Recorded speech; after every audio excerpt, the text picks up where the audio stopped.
வணக்கம். இது பைத்தான் தமிழில் தொடர் பகுதி 4. இந்த பகுதியில் நம்ம ஃபங்க்ஷன்ஸ் பற்றி பார்க்க போகிறோம். இப்போ இந்த ப்ரோக்ராமில் நான் ஒரு சிம்பிள் இன்ட்ரெஸ்ட் கால்குலேட் பண்ண போகிறேன். சிம்பிள் இன்ட்ரெஸ்ட் கால்குலேட் பண்ணுறதுக்கு நமக்கு 3 பேராமீட்டர் வேணும். அதுக்கப்புறம் அதுக்கான ஃபார்முலா PNR/100. இந்த ப்ரோக்ராமை நான் இப்போ எக்ஸிக்யூட் பண்ணுறேன். நமக்கு ப்ரோக்ராமில் வந்துட்டு சிம்பிள் இன்ட்ரெஸ்ட் என்ன அப்படிங்கிறத நமக்கு டிஸ்பிளே பண்ணுது. இதே மாதிரி சேம் சிம்பிள் இன்ட்ரெஸ்ட் தான், ஆனால் வேறு வேல்யூஸ்க்கு நான் எக்ஸிக்யூட் பண்ணணும்னு வச்சுப்போம். உதாரணமாக இன்ட்ரெஸ்ட் ரேட் வந்து 4, பிரின்சிபல் 2000, டென்யூர் 5 அப்படிங்கிறப்ப அந்த ஃபார்முலா அதே தான், ஆனால் நமக்கு வந்து அதுக்கு அப்ளை பண்ணுற வேல்யூஸ் மாறுது.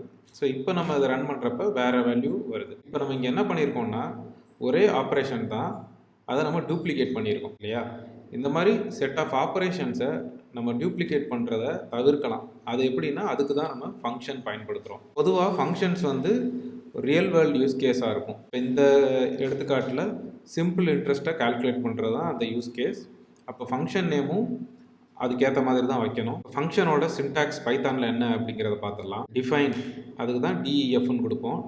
டிஎஃப், அதுக்கப்புறம் ஃபங்க்ஷன் நேம் கொடுக்கணும். அடுத்ததாக ஃபார்மல் பேராமீட்டர்ஸ், இந்த ப்ராக்கெட்குள்ளே ஃபார்மல் பேராமீட்டர்ஸ் அப்படிங்கிறத நம்ம கொடுக்கணும். அதுக்கப்புறம் கோலன், அப்புறமேட்டு ஒரு இன்டென்டேஷன் தள்ளிக்கணும். அது 2 ஸ்பேஸாகவும் இருக்கலாம், இல்லை 4 ஸ்பேஸாகவும் இருக்கலாம். ஒரு இன்டென்டேஷன் தள்ளினதுக்கப்புறம் இதுக்குள்ளே பிளாக் ஆஃப் கோட், நம்ம எந்த கோடை எக்ஸிக்யூட் பண்ணணுமோ அதை இதுக்குள்ளே எழுதணும். கடைசியாக நம்ம இந்த ஃபங்க்ஷன்லேருந்து ஏதோ ஒரு வேல்யூவை கால் பண்ணுற இடத்துக்கு ரிட்டர்ன் பண்ணணும் அப்படின்னா ரிட்டர்ன் ஸ்டேட்மெண்ட் பயன்படுத்தலாம். அது எப்படிங்கிறது இப்போ அடுத்து பார்ப்போம். அதே மாதிரி ஒரு ஃபங்க்ஷன் நம்ம டிஃபைன் பண்ணதுக்கப்புறம் அந்த ஃபங்க்ஷனுக்குள்ளே இருக்க கோடை எப்படி எக்ஸிக்யூட் பண்ணுறது அப்படின்னா ஃபங்க்ஷன் நேம், அப்புறம் ஓப்பன் ப்ராக்கெட் க்ளோஸ் ப்ராக்கெட் கொடுத்துட்டு இதுக்குள்ளே ஆர்கியூமெண்ட்ஸ் பாஸ் பண்ணோம் அப்படின்னா இந்த ஃபங்க்ஷனில் எந்த கோடு இருக்கோ அது எக்ஸிக்யூட் ஆகும். நம்ம பாஸ் பண்ணுற ஆர்கியூமெண்ட்ஸ்லாம் இந்த ஃபங்க்ஷனுக்குள்ள அவைலபிளாக இருக்கும், நம்ம தேவைப்பட்டால் பயன்படுத்திக்கலாம். கடைசியாக அந்த ஃபங்க்ஷன்லேருந்து ஏதோ ஒரு வேல்யூ ரிட்டர்ன் பண்ணுறோம் அப்படின்னா அந்த வேல்யூவை நம்ம இந்த மாதிரி ஒரு வேரியபிளில் அசைன் பண்ணிக்கலாம். ஸோ இதுதான் ஃபங்க்ஷனோட சின்டாக்ஸ். எப்படி டிஃபைன் பண்ணுறோம், எப்படி கால் பண்ணுறோம் அப்படிங்கிறத பார்த்துருக்கோம். இப்போ நம்ம இந்த சிம்பிள் இன்ட்ரெஸ்ட்க்கு இதை அடிப்படையாக வச்சு ஒரு ஃபங்க்ஷன் எழுத போகிறோம். கால்குலேட் சிம்பிள் இன்ட்ரெஸ்ட் அப்படிங்கிறது ஃபங்க்ஷன் நேம். அதுக்கு தேவையான ஃபார்மல் பேராமீட்டர்ஸ் 3 டிஃபைன் பண்ணியிருக்கோம். ஒன்று வந்து பிரின்சிபல், இன்ட்ரெஸ்ட் ரேட், அப்புறம் டென்யூர் அப்படிங்கிற 3 பேராமீட்டர்ஸை நம்ம இதுக்கு பாஸ் பண்ணணும். ஃபங்க்ஷனை டிஃபைன் பண்ணுறப்ப இதுக்கு பேர் வந்து பேராமீட்டர்ஸ். ஃபங்க்ஷனை கால் பண்ணுறப்ப பாஸ் பண்ணுவோம் பார்த்தீங்களா, அதுக்கு பேர் ஆர்கியூமெண்ட்ஸ். இன்னும் டெக்னிக்கலாக நம்ம சொல்லணும்னா இங்கே இருக்கிற ஃபங்க்ஷன் டிஃபைன் பண்ணுறப்ப நம்ம கொடுக்குற பேர் வந்து ஃபார்மல் பேராமீட்டர்ஸ். ஃபங்க்ஷனை நம்ம கால் பண்ணுவோம் அப்போ கொடுக்குறதுக்கு பேர் ஆக்சுவல் பேராமீட்டர்ஸ் இல்லாட்டி ஆர்கியூமெண்ட்ஸ். இதுதான் அதோட டெக்னிக்கல் நேம். இப்போ இங்கே வந்து ட்ரிபிள் கோட்ஸ்க்குள்ளே நம்ம ஒரு ஸ்ட்ரிங் கொடுத்துருக்கோம் இல்லையா. இது வந்து டாக்குமெண்டேஷன். பைத்தானில் ஒரு ஃபங்க்ஷனுக்கான டாக்குமெண்டேஷன் இந்த மாதிரி தான் இருக்கும். ஃபர்ஸ்ட் லைனில் வந்து அந்த ஃபங்க்ஷன் என்ன பண்ணுது அப்படிங்கிறத சொல்லணும்.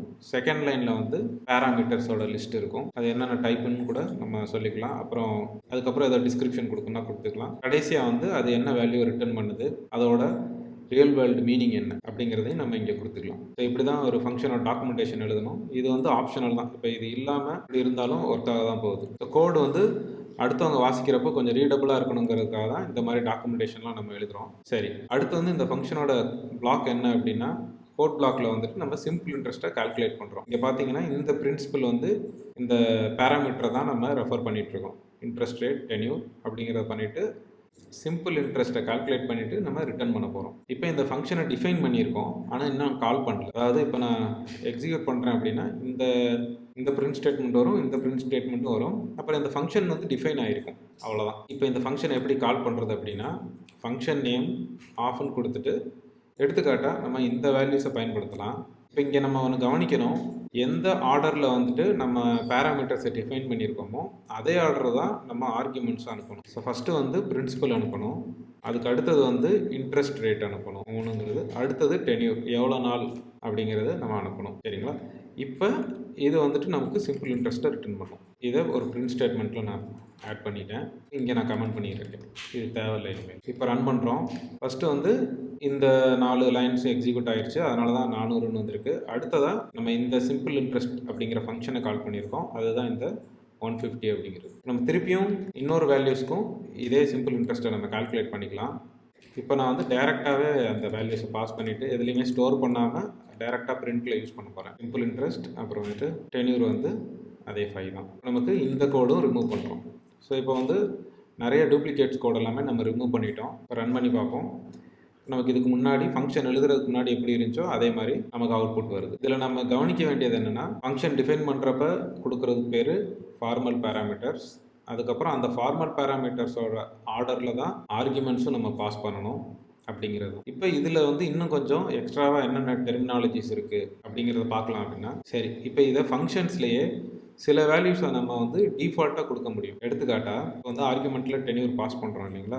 ஒருவேளை நம்ம டென்யூர் பாஸ் பண்ணலை அப்படின்னா என்ன நடக்குதுன்னு பார்ப்போம். இப்போ இந்த எடுத்துக்காட்டில் நான் டென்யூரை ரிமூவ் பண்ணிவிட்டு கால் பண்ணுறேன். 3 பேராமீட்டர் அனுப்பணும், நான் 2 தான் அனுப்புகிறேன். நமக்கு எரர் வருது, மிஸ்ஸிங் 1 ரெக்வயர்ட் பொசிஷன் ஆர்குமெண்ட்னு எரர் வருது இல்லையா. அப்போ இந்த மாதிரி சில நேரங்களில் நம்ம ஆர்குமெண்ட் கொடுக்கல அப்படின்னா கூட நம்ம ஒரு டிஃபால்ட் வேல்யூ கொடுக்கறதுக்கு தேவை இருக்கும். அந்த மாதிரி நேரத்தில் இப்போ டென்யூர் ஈக்குவல் டு 5 அப்படின்னு கொடுத்துட்டோம்னா ஏதோ ஒரு ஃபங்க்ஷன் கால் டென்யூர் இல்லாமல் கால் பண்ணுறாங்க அப்படின்னா அதுக்கு 5ன்ற டிஃபால்ட் வேல்யூ அப்ளை ஆகிக்கும். இப்போ பார்த்தீங்கன்னா இந்த 5ன்ற டிஃபால்ட் வேல்யூ அப்ளை ஆகுது. அதே மாதிரி பொதுவாக அந்த டிஃபால்ட் வேல்யூஸ் கடைசி ஆட்ரிபியூட்ஸ்லாம் வரணும். இப்போ இந்த மாதிரி இடையில வர ஆர்குமெண்ட்ஸில் கொடுக்கக்கூடாது. அது பைத்தான் சின்டாக்ஸில் அது தப்பு. டிஃபால்ட் ஆர்குமெண்ட்ஸ் எப்பயுமே கடைசியாக தான் வரணும்.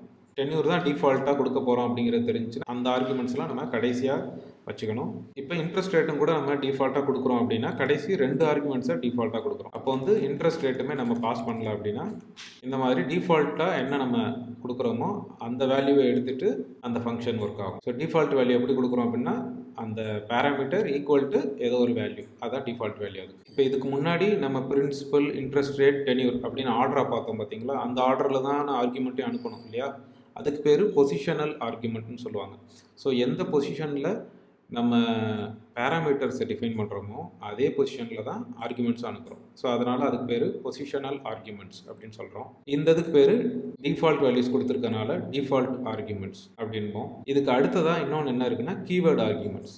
அதாவது நான் இந்த பொசிஷன்லாம் ஃபாலோ பண்ண மாட்டேன், எடுத்த உடனே பிரின்சிபல், அதுக்கப்புறம் இன்ட்ரெஸ்ட் ரேட், டென்யூர் இந்த ஆர்டரில் நான் கொடுக்கக்கூடாது, ஆனாலும் ஒர்க் ஆகணும் அப்படின்னா நம்ம கீவேர்டை பயன்படுத்தலாம். அது எப்படின்னா ஃபங்க்ஷனை கால் பண்ணுறோம், அதுக்கப்புறம் நம்ம அந்த பேராமீட்டர் நேம் சொல்லி நம்ம எந்த ஆர்டரில் வேணாலும் கொடுக்கலாம். இப்போ இன்ட்ரெஸ்ட் ரேட் ஈக்குவல் டு 6, அதுக்கப்புறம் டென்யூர் ஈக்குவல் டு 10, அடுத்ததான் பிரின்சிபல் ஈக்குவல் டு 3000. ஸோ இந்த மாதிரி ஆர்டரை மாற்றி கொடுக்கணுன்னா நம்ம அந்த பேரோட சேர்த்து கொடுக்கணும். இந்த மாதிரி பேராமீட்டரோட நேம் அப்புறம் அதோட வேல்யூவையும் சேர்த்து நம்ம கொடுக்குறோன்னா எந்த ஆர்டரில் வேணாலும் பாஸ் பண்ணலாம். அந்த ஃபங்க்ஷன் அதை புரிஞ்சுக்கிட்டு அதுக்கேற்ற மாதிரி ஒர்க் ஆகும். இன்னும் ஃபங்க்ஷனில் ஆர்குமெண்ட்ஸை வெவ்வேறு விதங்களில் நம்ம பாஸ் பண்ணலாம். அதை அடுத்த காணொலியில் பார்க்கலாம். நன்றி.